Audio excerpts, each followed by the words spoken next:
what's up, guys? We hit the Rtisan podcast, and I have another very good friend of mine. I know I always say that, but it's because it's true. I got my man's King Kontraverse here with me. What up, though, bro? What's up, bro? How you feeling, man? Good, man. That's what's up. That's what's up. Yeah, it's been a while, dog. I don't think I've seen you in like, what, 2 years at least? 2, 3 Something years, like that? Man.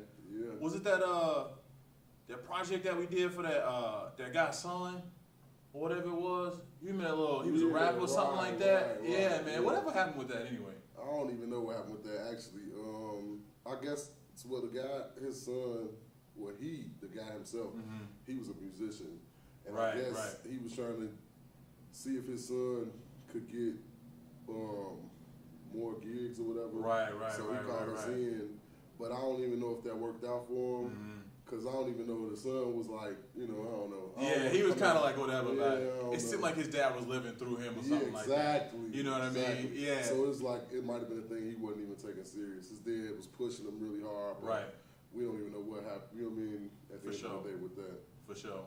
It'd be like that, man. It's kind of important a lot of times as parents that you get your kids involved in a lot of different stuff. You know what I'm saying? And even the fact that his dad took the time to hire us out to do that, you know what I'm saying? To get a band with him, because he wanted him to be a good rapper. He wanted him to change the rap game in a different light, you know what I'm saying? For sure. I don't know if they lost sight of the dream or what. Yeah, or maybe his son just wasn't, maybe the son realized it was more of a hobby than a passion. Exactly. That's what I mean. Maybe it wasn't something he felt like he should have been taking that serious. For sure, man. He was kind of young. What was he, like 14, 15? Yeah, he was like 15, I think. Yeah, bro, that's tough, bro. Yeah, how your dad have you got a whole studio set up. I know, a whole studio. You gotta do it like this. You gotta tell them, clap their hands. You gotta tell them, G. Yeah, that shit tough, man. Hey, so I appreciate the pause, but if I'm 15, at that point, at 15, I had just started to take like a real interest in girls, and you know what I'm saying? It's just like, man, I ain't trying to think about that shit, man. Like, fuck that, fuck that. But dad might have been persuading them, like, man, get girls doing this. Yeah, no doubt. And that's real, man. Hey, good looking out, Pops, wherever you at, man. I don't know what they up to now, man, but, I trust him. I'm with it. He wasn't too Joe Jackson about it, not at all. Yeah, but whatever. Enough about him. Let's talk about you a little bit. Yes, sir. When I first met you, we were in college together, and you were drumming and shit mostly. Hey, shout out Columbia. Yeah, shout out to Columbia. I've been doing a lot of podcasts up in here. Good looking out, you and all the staff.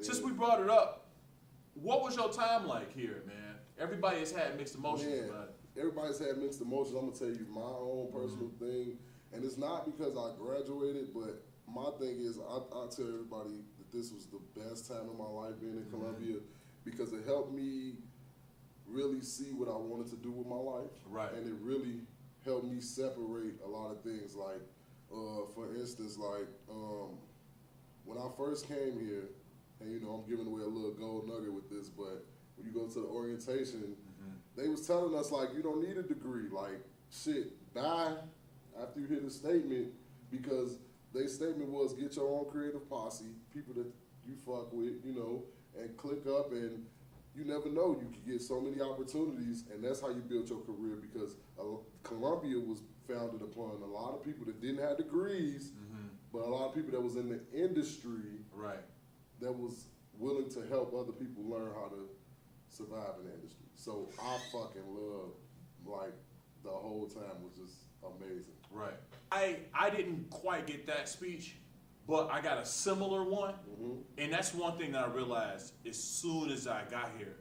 I mean, I kind of knew that before because I went to music school a little bit before I even came here, but how maybe useless a music degree was as far as just finding immediate employment. Unless, of course, you want to do the music education route. Exactly. You know what I mean? But for what we're trying to do, writing music, playing music, you Get really just need to have chops, man. Get out there and create and meet people that's like-minded. You know what I mean? And that's what I've been really focusing on a lot recently. Like, I've been meeting so many artists. I got so much in the work with so many artists that are not big artists. They're up and coming, but they have a vision. They're extremely talented, and they putting music first. You know what I mean? Right. That's what you need. For sure, man. I totally agree with you, man. Everybody that's ever been successful has found, like you say, like-minded people that have been able to help them foster their dreams, because finding motivation every single day as an individual to really like get up and grind. I mean, like really get up and grind can be tough, man. Yeah. It can be tough when you got somebody. Hey man, I came up with this new thing, and they tell you about it. It kind of gives you a boost, man. Yeah. You know. Definitely does. Definitely gives you a boost. Definitely makes you get excited and kind of make you realize, well, not even realize, but make you.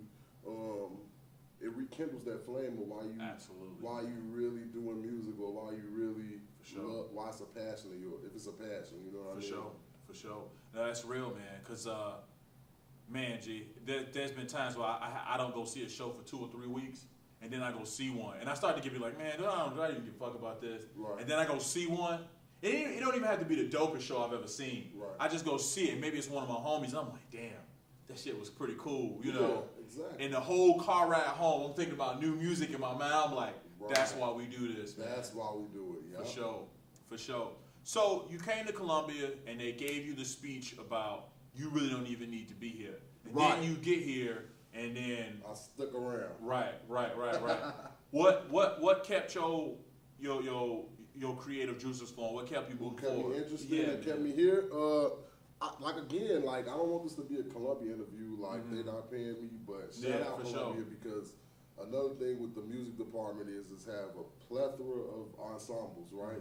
And from my freshman year to when I left, I got an opportunity pretty much playing almost all of those ensembles. Right. And that's what kept me extremely interested in being here because I didn't know how to play Latin music, Latin jazz, Latin pop, pop rock, all these different, and a lot of black musicians from the south side of Chicago will be able to, or from the east side or from wherever, will be able to say the same thing. Like, we grow up, we playing in church. We know church, for sure. Well, we know maybe R&B, hip hop. Right. You get what I'm saying? But all this other stuff, like when they introduced it to us here, where it became a thing where, okay, now we got to learn these other styles that you're not used to, you never heard before. I've discovered so many artists that are legendary just from taking a class here. They'd be like, hey, we talking about this artist. And I'm like, who the hell is that? Right. They go look it up and be like, oh, shit. I know this song. Or some shit like you might not even, you know what I mean? Like, no doubt. Realize that you know something. Exactly. Like, it's crazy. And you realize that the version you like is a remake of something that somebody made years ago. And you like, damn, I ain't even know. That happens to me all the time. It's a beautiful feeling, man. Yeah, like that feeling of discovery is definitely rejuvenating. That's another thing. Like you learning something. It's like, oh damn, I didn't even know where this comes from. Exactly. You know, and then it's another thing you can put in your trick bag, man. Yeah, it's another thing. I mean, well, you know, I want this. This is one more thing I want to say about Columbia, like just the variety of class. I was just talking to somebody this weekend about this, because I got a degree with CUP degree. You know, for sure. Contemporary urban and popular music. That I feel like, I'm not gonna say if I did instrumental I would be disappointed, but I just feel like doing that major made me do so many things that I wasn't planning on doing. Sure. That's the reason I'm a rapper. You know what I'm saying? I feel that. Well, a hip hop artist. That's the reason I do hip hop. Is because they made me take a songwriting class and I didn't do shit. You get what I'm saying? I don't sing. I'm like, what am I supposed to do? He's like, you gotta write a song. Right. End of discussion. And I'm just like, fuck. And that was the assignments every week. Write a song and perform them. Right. So I'm just like, fuck. And then I also did a talent, the talent agency class, talent management. Right. And they sent us to South by Southwest and I got a chance to perform. I met another artist and I told him like, well, I'm kind of writing this songwriting, and he's like, okay, well, here, do a song with me. And that was like my first official feature with somebody. And then after that, that's what made me just say, oh, fuck it. I'm doing it. Lit the fire, man. It's like you something. I'm doing something that's like, okay, now I'm hip hop. That's dope, man. That's what's up. That's what's up, man. That's beautiful, bro. I'm glad I'm glad that happened to you. Something similar happened to me. I came here. I wasn't even a music student, bro. Okay. I mean, obviously, I had been in music way before I got here, but I got scared, bro. I was like, man, I ain't gonna be able to do this. I ain't gonna make no money doing this. And I was taking journalism, dog. Okay. And I was writing, and I was like, man, this feels just like writing music. Coming up with the stories, coming up with the new, aspects and everything. Like, I was like, man, it's the same. And it rekindled my fire for music.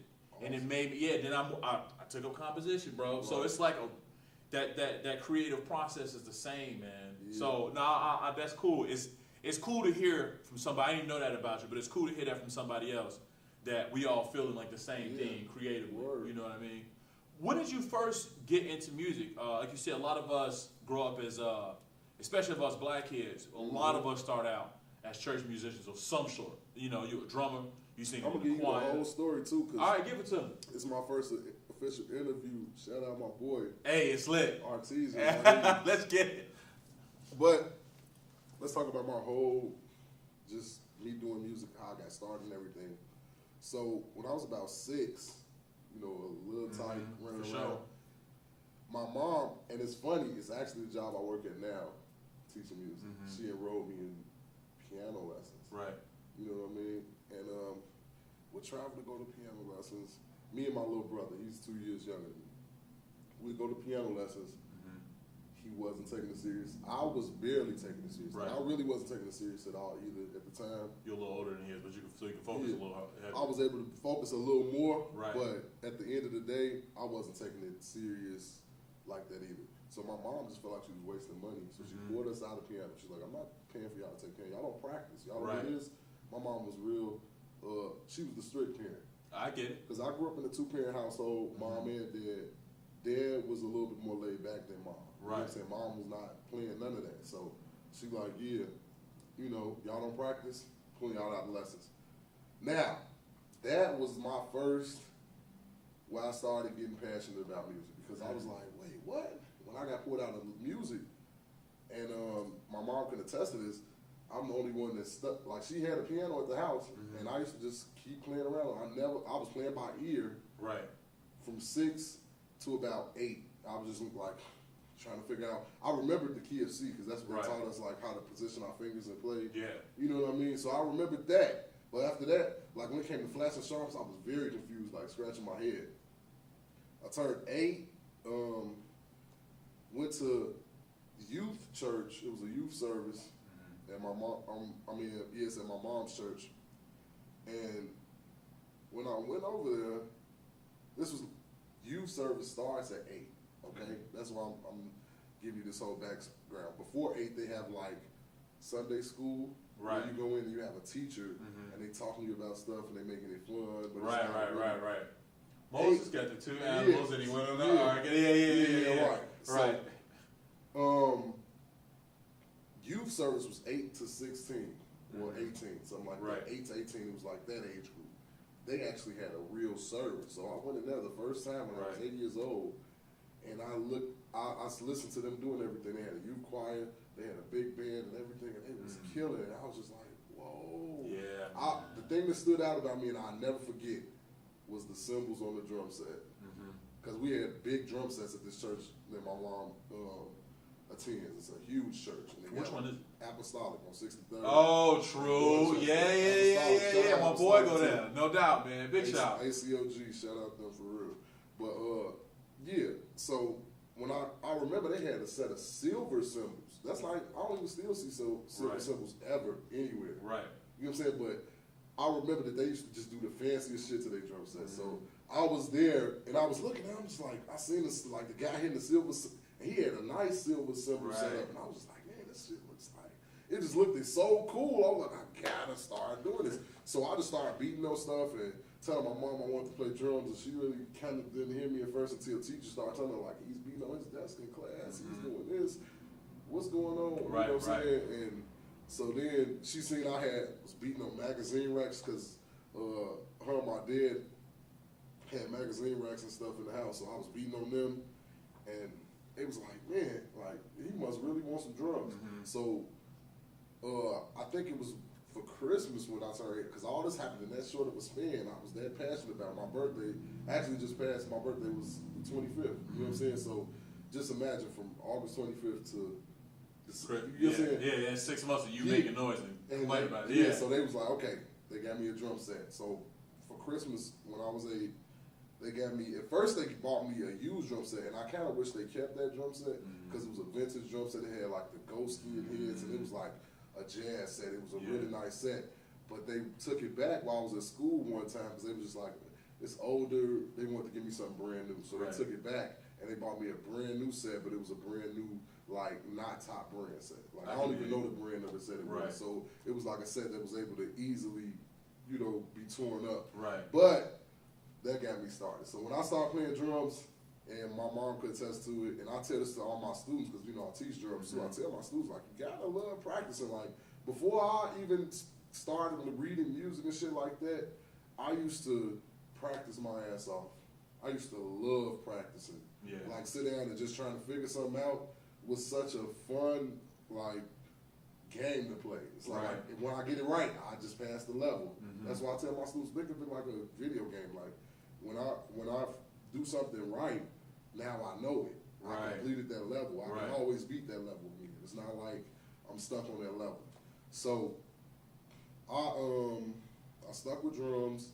Around 12, Apostolic has a youth orchestra, and my mom was like, "Well, Mike, you playing?" And I was playing for the youth choir. We had a real small children's choir I was playing for, and I was even playing for the women's choir.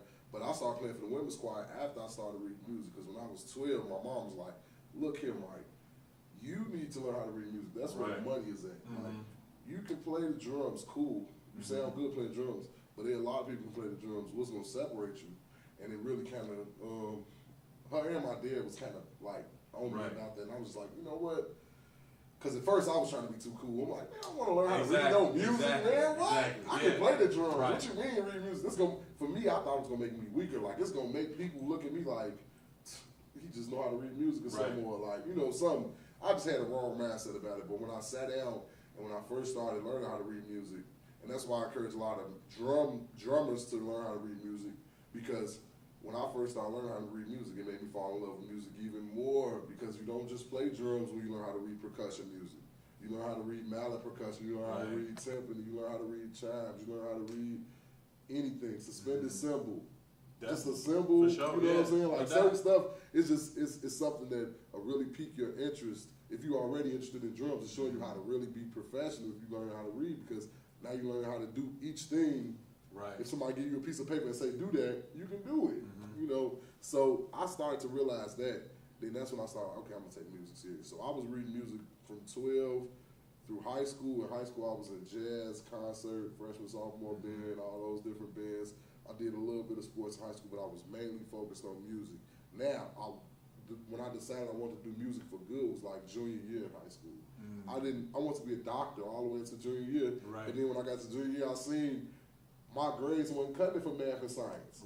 All my other grades was great, but my math and science grades was hanging on C, D. You know what I'm saying? Like stuff that's just like, can you really do it's like med school. Can you do med school? So I'm like, no. And then I thought about like, what do I have fun doing? It's like music.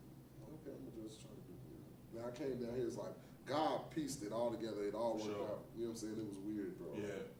So super weird.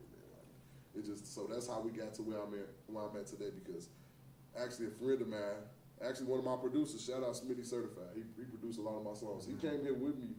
He came to Columbia for a while. He didn't finish it with me, but he came here, and before he came here, he actually was telling me about Columbia. He was like, man, you heard of Columbia? You should go to Columbia. You doing music. And I'm just like, bro, what are you talking about? I didn't even know nothing about Columbia, to be honest. Honestly, God, I never heard of Columbia before he brought it to me.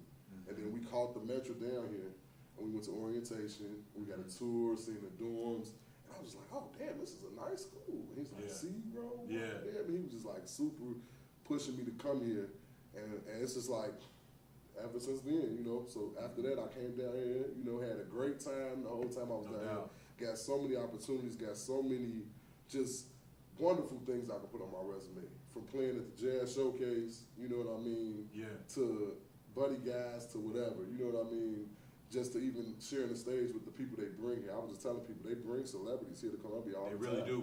And people don't even know it, you know what I'm saying? People like, what? I'm like, yeah. And you could put that on your resume, especially if you work with the celebrity or you share the stage with them for the concert. They do a concert at the end of the, you know what I'm saying? They do, man. Corey Henry was just here, man. Yeah, Corey Henry. Yeah. Top, you know what I'm saying? He's the top guy in the position. Really, yeah. So that's what I'm saying. So, like, Columbia is really, it has a lot to offer. It's what you make of it. And me, I really am grateful for the opportunity, and that's what got me to where I'm at today. You know what I mean? That even made me become a rapper. You know what I mean? I skipped something too. When I was like 10, I used to be freestyling a little bit. I used to kind of want to be a rapper when I was like 10 too. But I didn't think that it was a serious career that you can make money with at that age. So I never was figured like, oh, I'll be a rapper. But I used to freestyle a lot when I was 9 or 10. I had waves, which wore fake chains and shit. We all did. We all magnet earrings and goofy shit. Like, I'm gonna be a rapper, but then I changed and I stopped. Then when I got back here in college and I had to take a songwriting course, I'm like, whoa, like shit, what am I gonna do? I know I sound horrible singing. Right. They was not gonna make me right. So he accepted me rapping, and even the teacher, you know what I'm saying, that I had, he was like, man, this is good. Every week he was telling people like, you see how he used, because you got to use the lesson to write a song. You see how you use the lesson in rap. It wasn't the same as a singer, but it's still, this is how rappers would use that. It's a tool. You're applying the tool correctly. Exactly. Absolutely, man. So that was cool, man. Man, you said a lot of really powerful things, man, I really want to get into. But before we do, we're going to have a little video by Mike. We're going to splice up in here for you guys. Check it out.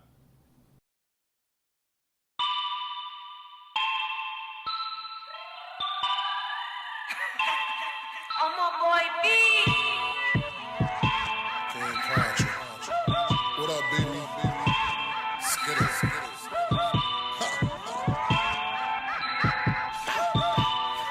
I'm paid. Skittles. You making me laugh. You don't know the struggle. You don't know the half. I've chosen my path. Murdering music, perfecting my craft. You making me laugh. You don't know the struggle. You don't know the half. I've chosen my path, murdering music, perfecting my craft. You niggas are sad, need a black bag, no glad. Congrats to all the grads, salute to all the dads. I switched it up on this track, it's time to bring real music back. It's alright, don't lack, I'm smoking dope, not crack. Alright, welcome back to the Rtisan Podcast. We got my man King Kontraverse here with me. Yes, sir. We was talking shit about losing weight, we were talking about your experiences in music and how you first got started. Like I said, you said a lot of things that I think a lot of people that come from where we come from, at least, and not just that, people from all over will really be able to identify with just the idea of you getting started in church and how essential that process is. You know what I mean? Just as far as getting your ears opened up to new sounds. You know what I mean? And I'm not gonna turn this into a podcast about bashing hip hop or a lot of I'm gonna say pop music, because to me, when I listen to mainstream rap today, I hear pop music. I don't really hear hip hop or rap. You know what I mean? It's just pop music. But a lot of times, you're not hearing harmonies. You're not really hearing the human voice in its purest form, because a lot of it is auto-tune. You have a lot of weird filters that you have put over the top of it. But coming up in church, man, you start to get introduced to harmonies. You get used to hearing lyrics. They may be all sacred, religious words, but you're still hearing real meaning behind songs. You know what I'm saying? You hearing the rhythm section work in concert with one another, accenting what the choir is doing. You have somebody giving you direction in rehearsal. So you're getting a lot of things that we learned in college and in high school. You're getting that very early on. You know what I'm saying? In church, and church has been a training ground for so many young black musicians, man, for us to get started on. You know what I'm saying? Like thousands, hundreds of thousands probably of us have got started there. So big shout out to the church system for helping to produce a lot of musicians. Also, parental involvement with young people. Like you, my mom was real early about me learning how to read music. She went to college for a little bit and was studying music. Even though she went the nursing route, she did take some music classes. You know what I'm saying? The same thing with my mom. Word? All right, so my cool. Mom is, yeah. My mom is definitely, that's the same thing. She an RN, so. Yeah, that's what my mom was, She told me she wanted to take music serious, but then she just. She had my older brother, man, and she was like, I gotta make money, you know. Exactly, but I can let my kids do it because I'm a worker, kind of, you know. I'm gonna give them the opportunity to do that. Big shout, moms, both of them. You know what I'm saying? Big shout, G. We appreciate that, man. Need y'all. Absolutely, man, and I'm so grateful for all parents of all types that allow their kids, that made the sacrifices for their kids to be able to go and learn the things. Absolutely, man. Because if my mom didn't push me in that way, I wouldn't. Yeah. No way, bro. No way, bro. Like you, I wanted to be a doctor, bro. Yeah. You know, and a teacher. I don't know how I was gonna do both, but I wanted to be a doctor and a teacher, bro. That was the same thing with me. I'm telling you, bro. I'm Yeah, telling we you. fucked up. I We forgot should've all became about. doctor. We I should've forgot doctor, about the bro. teacher thing, but I was Yeah. going to be a teacher when I was like For sure. third or fourth grade. That was a thing for me too. My mom was bringing that to like, didn't you used to do it? Yeah, I was man. a teacher too. Cause I love science and shit, dude. And I like sharing information, man. Word. You know, but I guess we playing music. We have been playing music. I man. think it's no better job than doing music though. I honestly. I think agree that with you, because man. I'm still like I'm my own boss. You know what I'm saying? For sure. If somebody don't like something or something like I done had this happen with me. You know what I mean? Well, I had a difference in opinion with somebody where maybe it's just not working out. Yeah. It's no hard feelings. We can just say cool. We don't have to work together. It's not a thing where I don't know. I'm just in control of what I do. That's what I'm saying. Like, No doubt. I'm my own boss type thing. Like, For if, sure. if I want to adhere, I will. If I want to be like, no, man, I don't want to work here no more. Right. You're not going to, you know what I mean? So I do. that's what I like about doing music. You get that freedom. I mean, no matter what aspect of music you're doing, if you're doing music, you are, that's why they call us independent contractors. You Very are true. your own entity. That's You know what I very mean? true, man. So that's what I love about it. I wouldn't trade that for nothing. Because I hear people all the time, I can't wait to get a better job. Oh, I don't want to go to work today.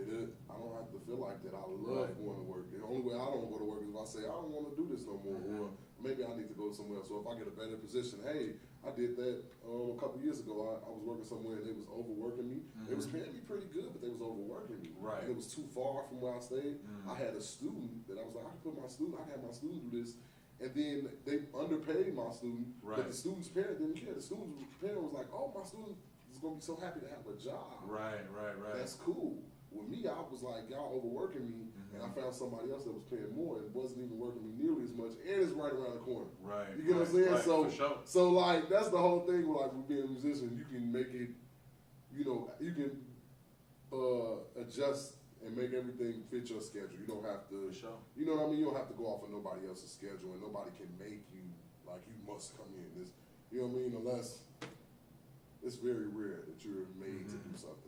Yeah, that's very true. There's definitely a certain amount of freedom that we are afforded in our industry. You know, any art industry, really. You know what I mean? Or maybe even any type of independent contract. Even if you're a plumber, nobody can make you come fix they plumbing pipes. Yeah, that's what independent contract is. When you your own boss, you negotiate money. You say I don't want to do something if you don't want to do it. That's pretty much what that is. Yeah, it's all independent. You know, one thing that I found that it's a very delicate balance, bro. Because sometimes you can get real comfortable saying no, real comfortable, and sometimes that can breed laziness. Sometimes, man, you know what I mean? If you're not careful, because it's a real slippery slope, man. And sometimes you may get a string of really good gigs, and you start looking at other gigs. Oh, that's beneath me. You know what I'm saying? Right. And one thing that I'm afraid I've done it, and I've since corrected myself.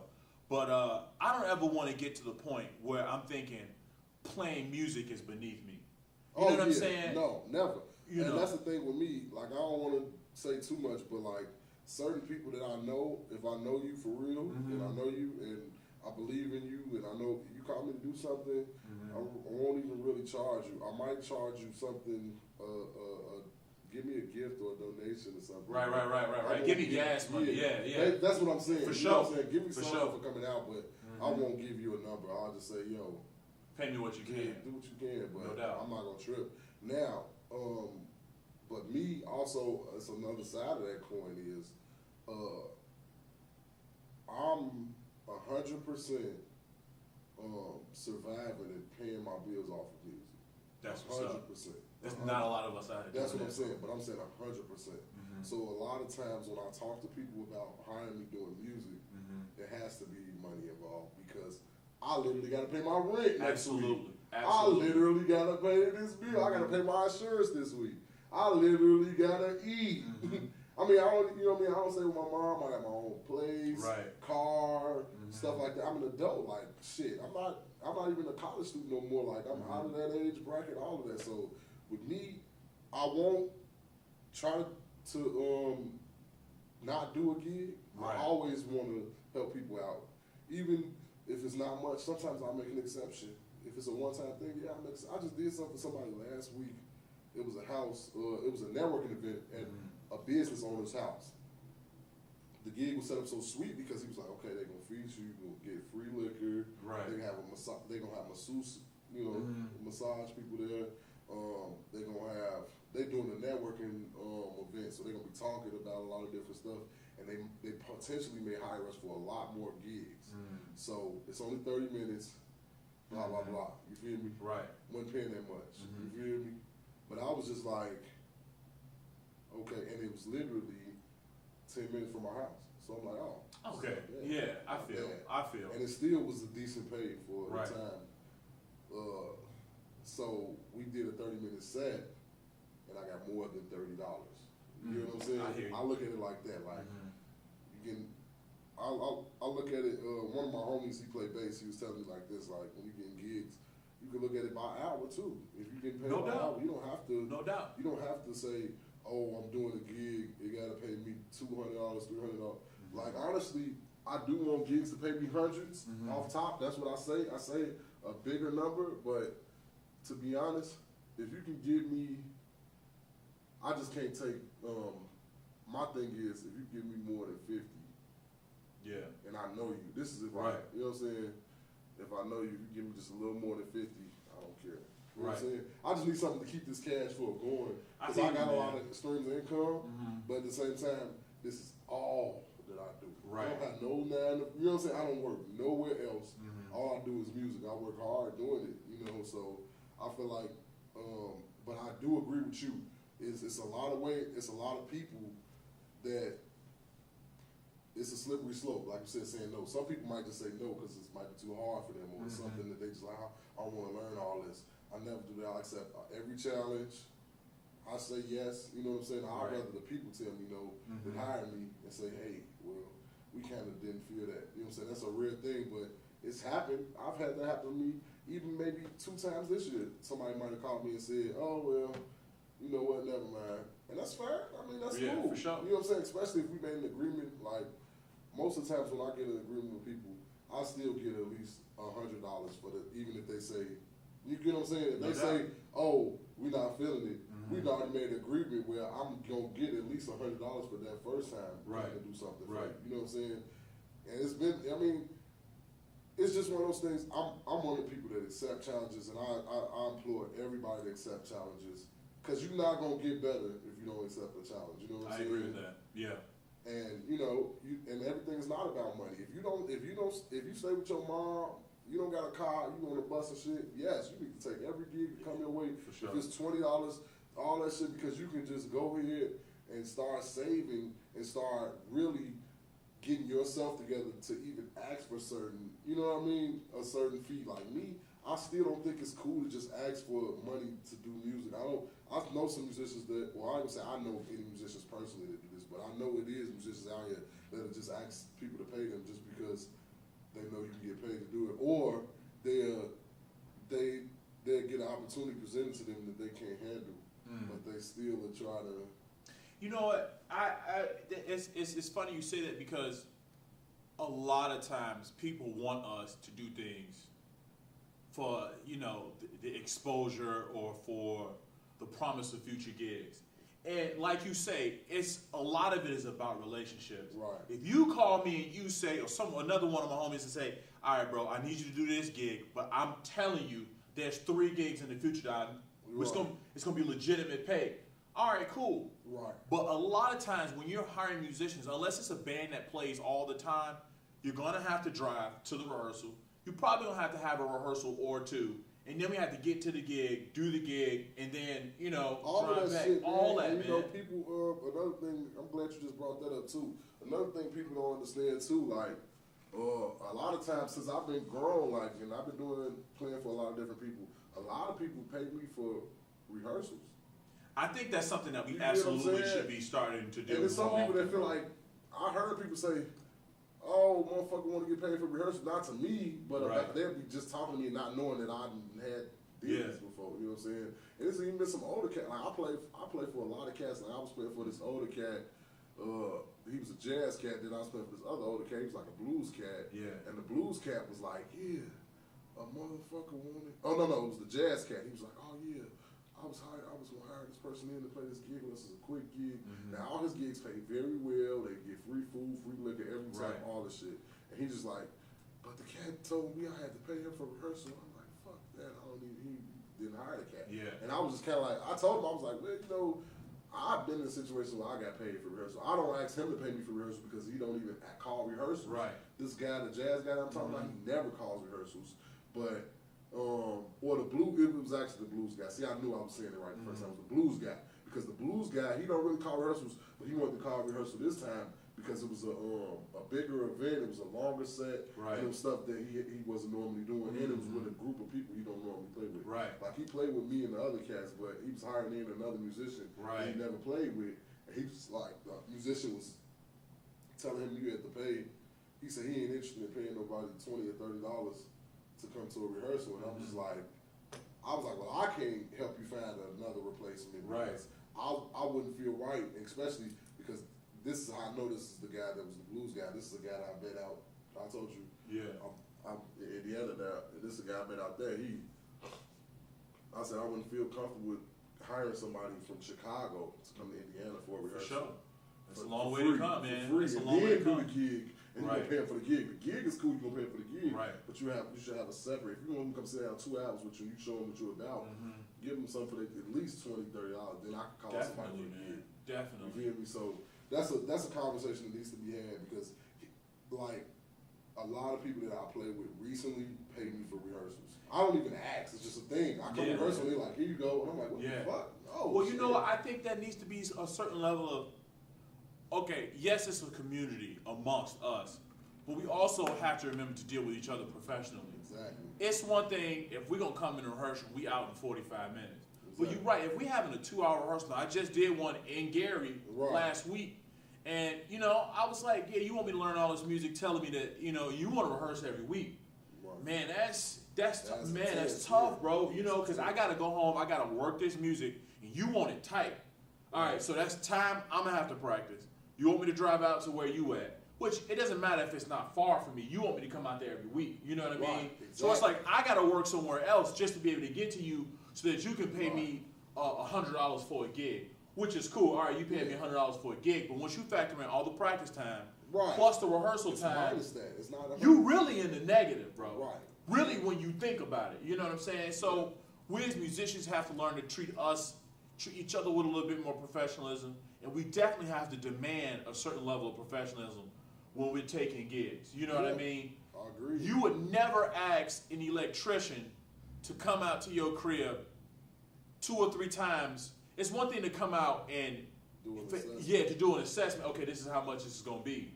But you would never ask him to come every week, every time you have a problem, and you never pay him. That would never happen. Never happen. And even if you call them for an assessment, they charge you for that shit. A lot of times they do. They're gonna say, especially if it's a big problem, they can be like, well, I mean, I'm telling you what's wrong. You might not even call me back. So, for sure. Hey, I need like $50 or something. Yeah, you know man. That's well, you go to the mechanic and they say, all right, I don't know what's wrong with your car. I got to put on a diagnostic machine. They won't even talk about what the problem is a lot of times. I got to run on a diagnostic, and that's going to be $100. Right. Now, if you decide to let us do the work, we'll subtract it $100 from whatever the work is. Yeah. You know what I'm saying?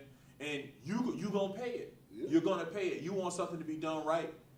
I think if you want good musicians, you got to pay them, man. And if you don't, there are some young college students or some high school level kids you can hire out, and you can probably pay the whole group $100 and some pizza. You know what I'm saying? That's for real. And if you good with that, I'm good with that because I've done those gigs in high school, and I was more, bro. I can't tell you how happy I was, bro. That's what I was gonna say. Kids, like, and that's the whole thing. I'm not opposed to that. If you sure, that's like what you said. You just said some gold right there. Like if you want to hire professionals, be professional, pay the professional rate.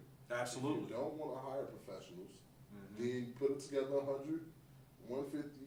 Or some pizza, you know what I'm saying? Absolutely. Or something. Absolutely. Get some kids to do it. They'll do it. And, for sure, and it's a great learning experience. It's a win-win. You know what I'm saying? You know what I mean? Like all across the board is wins if you do that. Because then the students get experience. They're gonna be happy. You will be happy. You might not be happy because you're not hiring. Right. But if you don't care, then you'll be happy too. So man, I always want to see our young musicians get some time in the field doing work. So they go out there and make their mistakes. They work through their mistakes. Yeah. You know what I mean? That's But my mission understand. right now, man. I'm trying to get a lot of my students gigs. You know? For sure. That's Absolutely, really man. all it is. Absolutely. I'm just trying to get them prepared for it. Because people been coming to me like, you got a gig. I'm like, man, this gig ain't paying as much. You got a student that can do this gig. I won't call a student on the gig if they're not ready. But when they get ready, that's my goal, is to get all my students. I already got one, I told you, take over that gig for me that I was doing on 43rd Street. But that was the only, you know what I mean? That's the only musician I did that. But I feel like these low-paying gigs, why don't we get our students, or if you don't got students, get somebody that's young, that's like, you know, that's really want to come up and learn how to do this. Give them some motivation. Absolutely. You know what I mean? That's going to motivate them. If they see they can make $100 a month playing music in elementary school, high school, then they already going to have that mindset. They ain't going to be taking that when they get an adult. For sure, man. You For know sure. what I'm saying? Absolutely. Absolutely. All right, so I want to switch gears a little bit. I want to talk about the projects you've been doing as a rapper now. Okay. So obviously you have an academic approach to music. Yeah. You have studied it. You've studied it probably at least 100 years of American music, because I know for a fact that's what we do at Columbia. Absolutely. So you have a working knowledge of it. Yep. Now that you're a hip hop artist and you go to shows, you know what I mean, and you hear other hip hop artists, how do you feel as a musician who's also a rapper? How do you feel about the rap game? How do you feel about other rappers that may not know music as well? Because I know your prism of music is going to be a lot wider. Right. How has your mindset been different in regards to other people? Man, we're going to shake this shit up. That's all what right, I want you to for know. sure. Like, I'm going to shake that shit up. I'm just waiting, really. The thing is, this is so crazy. I'm not doing no name drops on here or nothing, but I know a lot of decent, or I've worked with a lot of the big people in Chicago. Right. You know what I'm saying? Even opened up for a lot of big artists.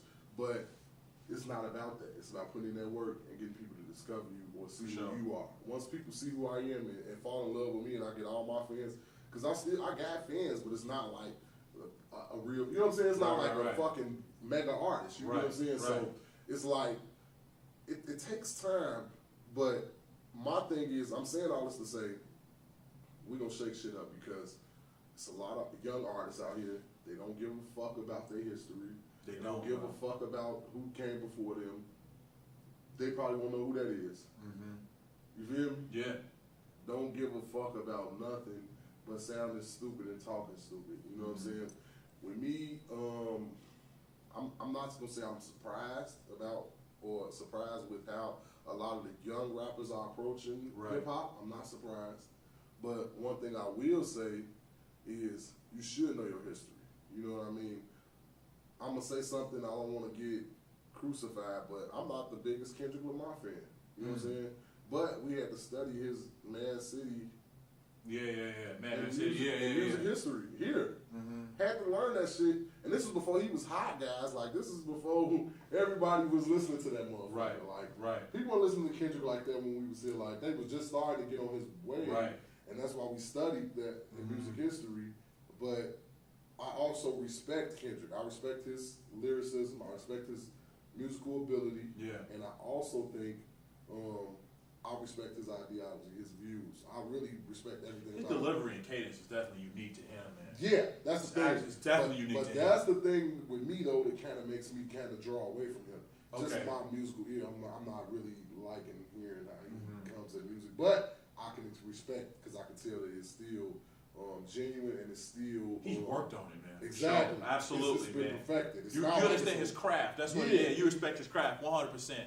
I dig that. Well, you're not the first person I heard say that. Okay. So, you know what I'm saying? A lot of people be like, what? Really I know. Me. I'm like, bro, I fuck with Kendrick. I'm just not like a big fan of him, for real. I think some people, they start liking people, and they don't understand the depth of the conversation you're trying to have. It's just on the surface, you say, oh yeah, I'm not really feeling the way he do things. And like you say, they get offended, because when you talk about somebody's hero, you can't really do that. You know what I'm saying? Exactly. You're right. Because there are people that have criticized Pop for talking out of both sides of his mouth. He talks about, he'll rap Dear Mama, you know what I'm saying?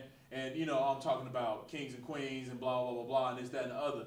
But in another song, you like, man, fuck these bitches, and you know what I'm saying, woo, woo, woo. Fucking the hoes. Yeah, exactly. It's but like, that's what I'm saying. I'm the new Pac. Like, that's what I'm saying. Cause I fucking super agree with Pac. I just want the sidebar real quick because I'm the same type of rapper like Pac. Not saying I'm new Pac for real, but I'm the same type of rapper like Pac. I got songs that are conscious or soulful songs that you can really sit and think. Then I got some songs that's just like street and gutter and just like, whoa, like even my mom checks out my music sometimes. She wants to hear it, you know, I'm her son, so she's like, I want to hear it. And she likes all my music. She just says some of the songs, I'm a little aggressive on it. Like, you being too vulgar, you saying some stuff that you should probably word differently.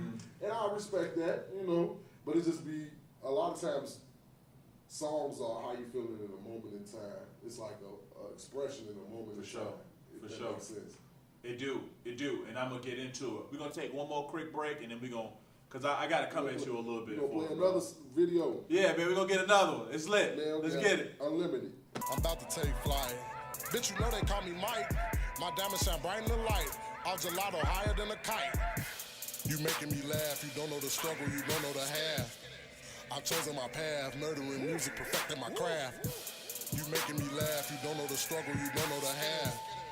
I've chosen my path, murdering music, perfecting my craft. You niggas is dumb and you niggas is funny. You ain't getting money, you ain't getting nothing. Coming from nothing to something. I'm going from 0 to 100. Zero tolerance for that fuck shit. Don't bring that shit up like a plunger. I'm eating, do you see my hunger? These hoes thirsty, I'll fuck them longer.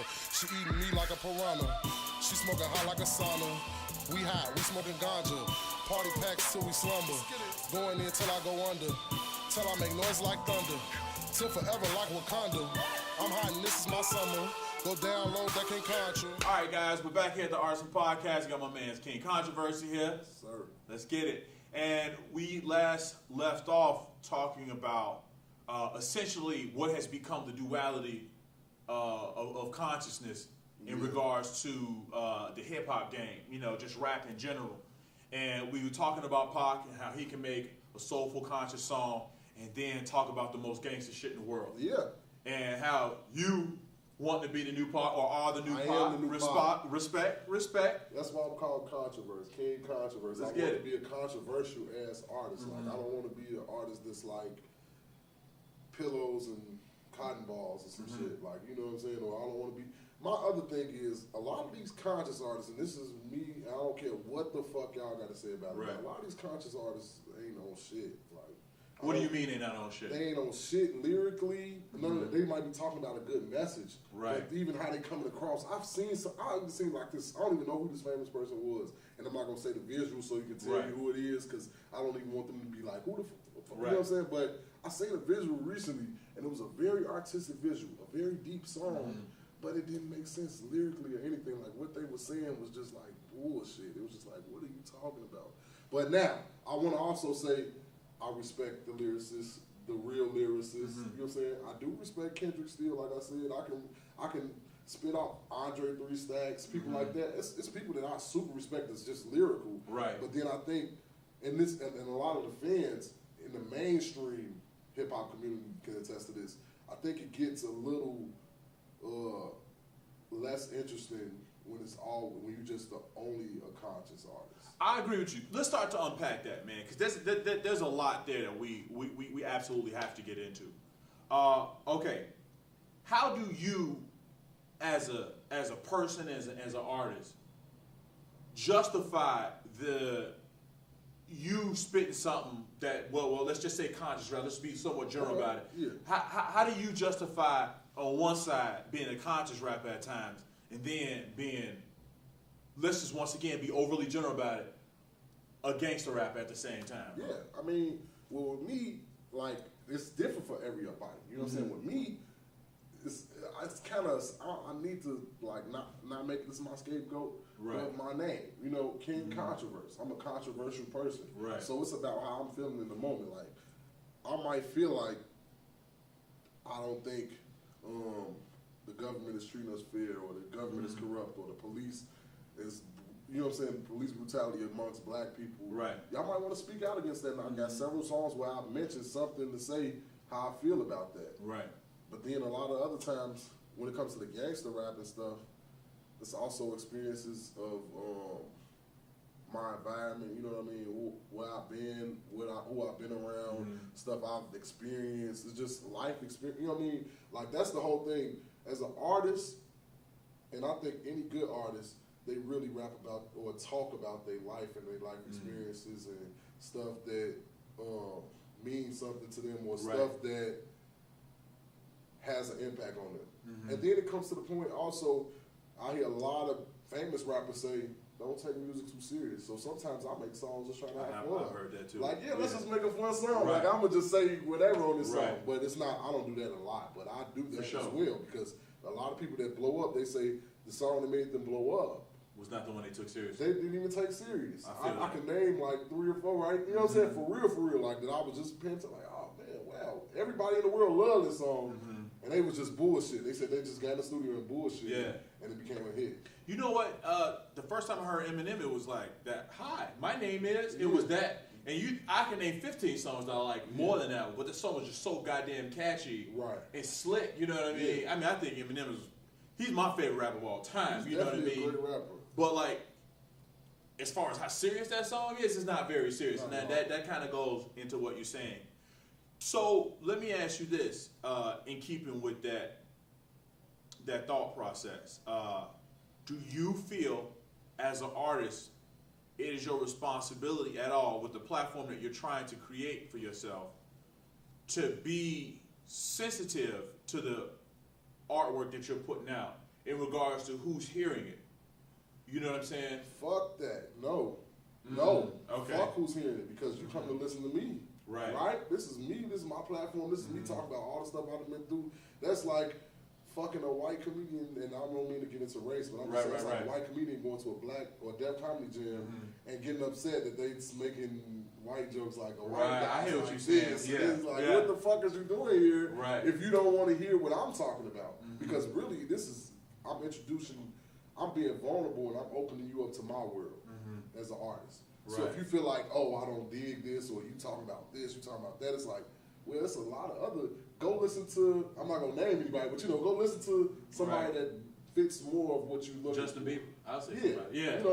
Listen to somebody that fits more of what you makes you feel better. I mean, I'm not gonna be hurt. I mean, I'm sure there's gonna be some people that I do reach because I hear people tell me that. So I haven't really heard anybody yet tell me that they don't like my stuff, but if they do, I won't be mad. I'll just tell them straight up, like, oh, okay, that's fine. Like, what type of stuff you listen to? And then just, I would even go as far to help you find more artists that's that's more what's and keeping what. Hey, I feel that. No love lost. Yeah, I hear you, man.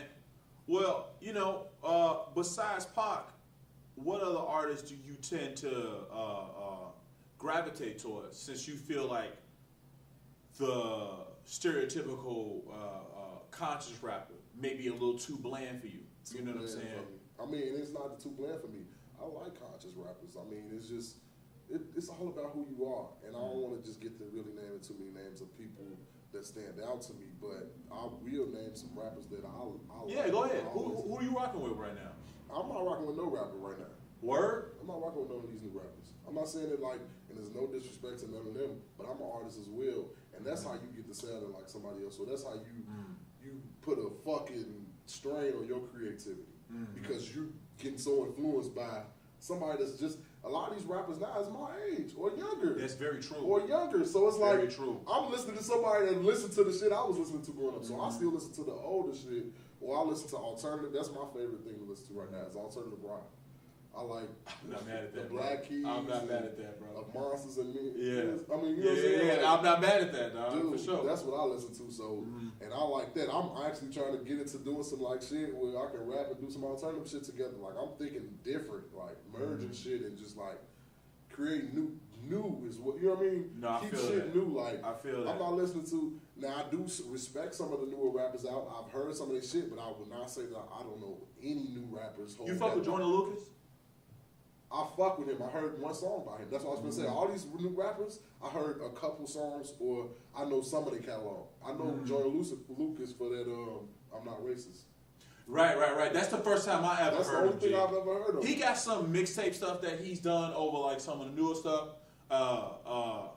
I do fuck with him. Check him out at some point. I will, I think he mixes that conscious. I think he mixes that conscious with the new shit. Yeah, with the street shit. Yeah, he really does, man. Okay, good. He really does. I'm gonna check him out because, like, I heard that I'm not racist and I fucked with that. Me too, man. Like, oh, this is really, this is dope because he's really giving us both sides of the coin.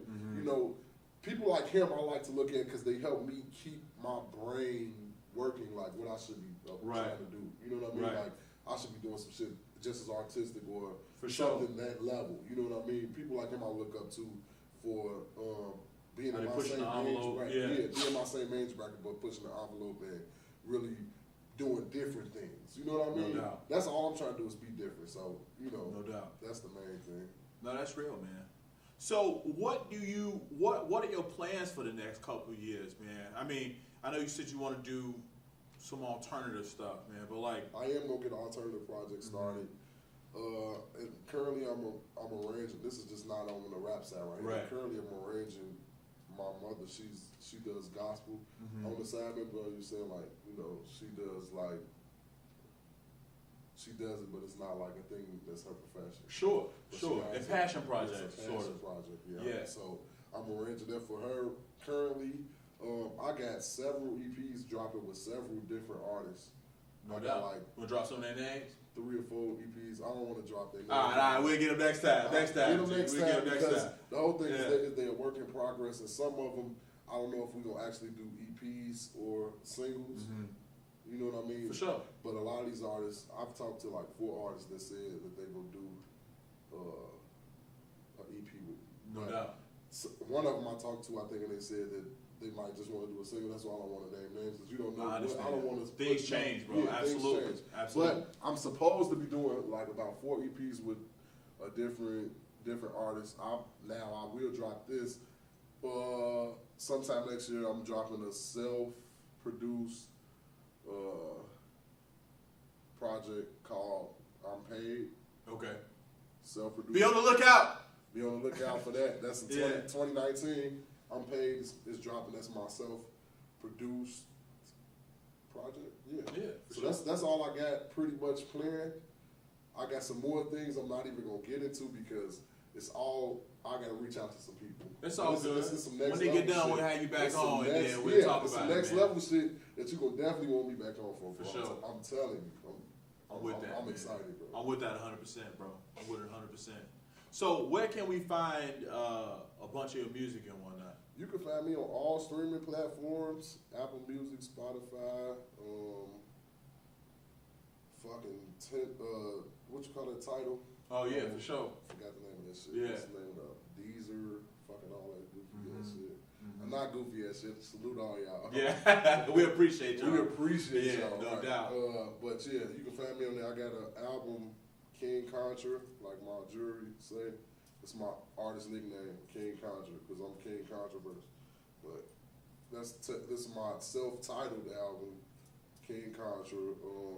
And then I got 2 more albums. They are not on all streaming platforms, but they're on Bandcamp. If anybody's ever heard of Bandcamp. Yeah, I think quite a few people. Yeah. Okay, yeah. So Bandcamp, you can look up my artist name. You can see the other 2, but they call Birth of a King because I used to go by Kid Contraverse when I was at Columbia. I went by Kid Right. I remember, because I didn't know what I wanted to be called, but then I feel like you graduated, bro. Yeah. I graduated. No doubt, I felt man. like now I'm a king. They put that crown on you, bro. This crown on, yeah. So that's what's up. I'm King Contraverse. But I got Birth of a King that came out in 2015, and then last Christmas I dropped a tape dedicated to my cousin I lost due to gun violence here in Chicago. Outside, man. Sorry, bro. It's all good, man. But it was one of my cousins that I was very close with, like a person that I was with every day, pretty much. I had talked to him like a day or 2 before it happened. But that project is titled "Long Live Migo." Long Live Migo. That's what it is. You know what I'm saying? That's my whole movement right now. Actually, I'm trying to promote my brand too, diverse music. Yeah. That's I'm probably gonna have a project saying something about diverse. I put it in the video y'all seen earlier when I had the black shirt on. That was that's my logo. That's my brand for sure. And then Paid It For Republic. That's what I've been that's another brand I've been pushing for since I've been rapping, and that's just a collective of Chicago artists that I'm really cool with, and no doubt, man. we all out here grinding, trying to make it to the top. No doubt, man. Man, the next time I have you on, we got to make sure that we get some more artists on, man, so we can really talk about Chicago rap. Yeah, and we can really dig into the essence of what's going on here in Chicago, man. Because I don't know, a lot of the discussion that's being had about what's happening here is not being had by people who A, live here, right, and B, live where the shit is happening. Yeah, exactly. You know, and that's the thing too, man. I'm glad you just said that. I mean, I know we pretty much done, but like, it's when you're not from that was a big thing too when I was down here in school. Like, a lot of people would be scared to go past Roosevelt. Just like, swear to God, motherfucker. Man. Like, yeah. You never say 35th, bro. You never say 35th. You never miss out the 35th, bro. You know what I'm saying? But and then yeah. And then still, it's beautiful out south. You know what I'm saying? You can go to 47th, 55th. If you go east, you know what I'm saying, Lake Shore. Absolutely. That's not far. That's the black downtown. Yeah. Y'all scared to go to the black downtown? Like, ain't nothing happening over there. We got the Pancake House right there on 47. It is, man. They got yeah. So the cultural center, you know, all that shit is out south. The south side is beautiful, man. Like, don't let people tell you. I will say some communities need our help. You know, Inglewood, Roseland, Austin, Lawndale. Yeah. You know what I'm saying? Yeah. A lot of them communities need our help, but then there's parts in those communities that's adjacent to those communities that's not as bad. Like, flourishing, man. Morgan Park is flourishing. Morgan Park, Beverly. That's what I was about to mention. I was just about to mention them. You know, I was going to a doctor over there, and I was like, oh, this is a fucking nice-ass community. Like, it is, man. Mansions. You know, it is. But people won't talk about that. They talking about where the bad shit happened. You know, Inglewood Mm-hmm. and shit like that. So, or the East Side and shit like that. But even the East Side, like Chicago's a beautiful place to live. Well, it's funny because you talk about the East Side, then you get to Peel Hill, and it's really nice over there. That's like the Beverly of the East Side, bro. Yeah. So I mean. Yeah, man, we're going to talk about this, bro, because it's definitely a conversation that needs to be had, and I definitely think it needs to be had by people who live in these areas, bro. Yeah. Because too often, that's part of the reason why I'm even having this podcast, man, because too often the narrative is not written by the people who are participating, you know what I'm saying?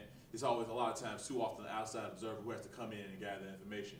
And respect to those people, because a lot of times, if they're not doing that work, then a lot of times no stories are being told. But we're here and we're able, and we have the technology, the internet gives us the platform, and we have two artists that are putting themselves out there. You know what I'm saying? A lot of people that I've had, man, they're speaking their truth, man, in their own way, man. And that's why, even though I don't always like it, I can appreciate it when somebody say, hey, man, this is what I'm living, and this is the story I got to tell, man. Okay. So, yeah, I appreciate you for coming on, bro. I appreciate you for having me, man, and calling me, man. You know, you already know I super enjoyed this interview. For sure, man. Me too, dog. This is my first. It's been too long, man. This is my first official interview. No doubt. It's lit. It's gonna be a whole lot more of them, dog. Yeah, man. Shout out to the Rtisan, man. Like, definitely doing your thing out here. I appreciate it. I've been paying attention too, man. I seen a couple. Yeah. I seen a couple before you hit me up, but I had just seen them. Like, it's funny you hit me up because I had seen a couple like last week. Not even. I didn't see it because I didn't know a lot of people on that you were interviewing, so I just looked at a couple and I was like, oh, this is dope, man. Yeah. I'm like, man, that's dope. And it's funny. As soon as I said it's dope, yeah, man. Me up like, yeah, let's do it's something. It's the universe, man. Connected us. That's weird though. It's shit like that been happening a lot with me, man. For sure, a lot of opportunities. So I'm super appreciative. No doubt, Thank you 100% for having me, bro. Absolutely, man. Love, bro. Love, swear to God, man. So God, bro. Well, we're going to do it, man. I'm looking forward, and I'm going to link all your stuff in the descriptions and whatnot. We're going to put it all across the Facebook, Instagram, Twitter, all that. You guys can just click the links and check them out. I'll make sure that we link where they can go get your artwork at, man, because it's super important that people are hearing from not just trap people singing, rapping the same shit all over and over and over and over again, man. Yeah, salute to everybody watching too, man. Like, no doubt. We appreciate you guys. Appreciate y'all for tuning in. No doubt, man. All right, guys. We want to thank you for joining us here at the Rtisan Podcast. Please like and subscribe, or at least share the videos if you like what you have. If not, shoot me a suggestion. If there's an artist that you know about, doesn't just have to be music, hit me up. Send me the info. I'll reach out to them. know the struggle, you Thanks. don't know the half. Appreciate it. Peace. I've chosen my path, murdering music, perfecting my craft. You making me laugh, you don't know the struggle, you don't know the half. I've chosen my path, murdering music, perfecting my craft. You making me laugh, you don't know the struggle, you don't know the half. I've chosen my path, murdering music, perfecting my craft.